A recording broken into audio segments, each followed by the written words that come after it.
Okay, so this is the Munson Farm. This farm's been here for 40 years. My bosses are all engineers, and they're very, very good chemists and growers. They actually research seeds from around the world. So you're looking at our heirloom section, and oh, I have a friend here. Hi, Dan. Good, I'm giving my lecture. Yeah. So this one here, these are some heirlooms from Europe, and these are the edibles. I'm being filmed, otherwise I'd say hi in a minute. So this here is a gallo des, and this one is extruding its own sugar. It actually, the name of it's Brodé gallo des, it means embroidered by the warts of Azine, France. But actually that's sugar coming through the skin. So this here, what you're looking at is the Mousse de Provence. This one is a fantastic pumpkin, and it is an heirloom. It is about 200 years old, the heirloom is, and it weathers from green to mahogany. The Europeans like to eat a lot of pumpkin. They actually will cut one open, they will stick a capon or a ham in there, a jambon, and roast the whole thing, and then open it out to eat it as Sunday lunch. So moving around the world, we're going to go to New Zealand now. You are now in New Zealand. In New Zealand, pumpkins are blue-green, and actually they weather to a really pretty pink right here. So this is a delicious heirloom, and they eat a lot of it, as they do all over the world. So moving around the world, come on over here. Now we're in Italy. So the Italians like to grow pumpkins. They tumble down to the sea, but actually they had a lot of luck here. This one here is an heirloom called the Marina di Chioggia. This is a beautiful, delicious pumpkin to eat, and it's beautiful to display. This is a beautiful heirloom from Europe, the Turk's turban. This guy gets a short shrift because it's too beautiful. What you need to do is eat this. It's creamy with hazelnut taste. It's very delicious. Moving around here, back to the European heirlooms are the Cinderellas. What you have is we have a white and we have a beautiful orange one. This is a great beauty pumpkin, and actually this is stuffed a lot too. They will open one of these up and put some kind of yummy casserole in here, or even a capon, and then roast the whole thing. This one weathers to blood red.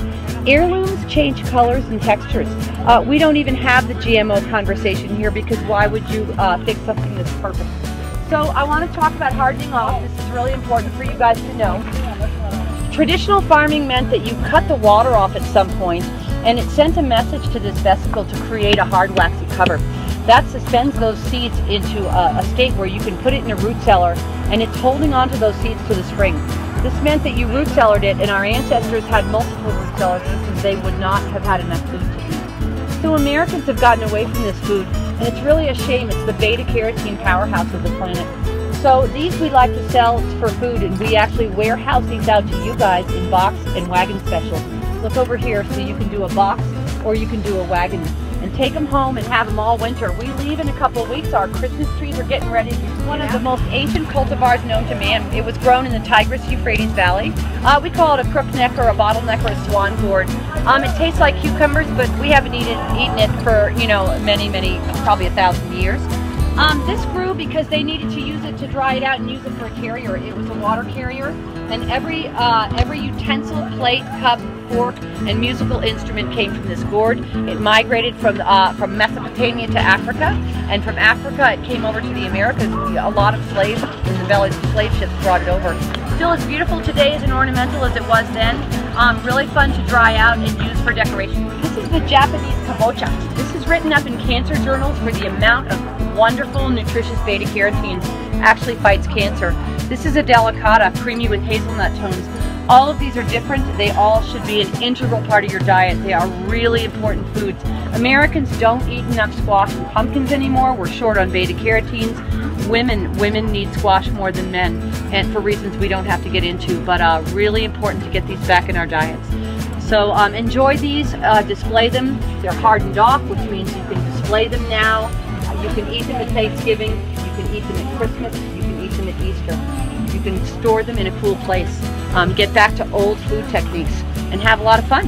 And this, again, this is the Munson Farms, and this is a traditional working farm. And so we really appreciate you coming out and patronizing us, because we grow delicious, wholesome food as well as beautiful ornamentals.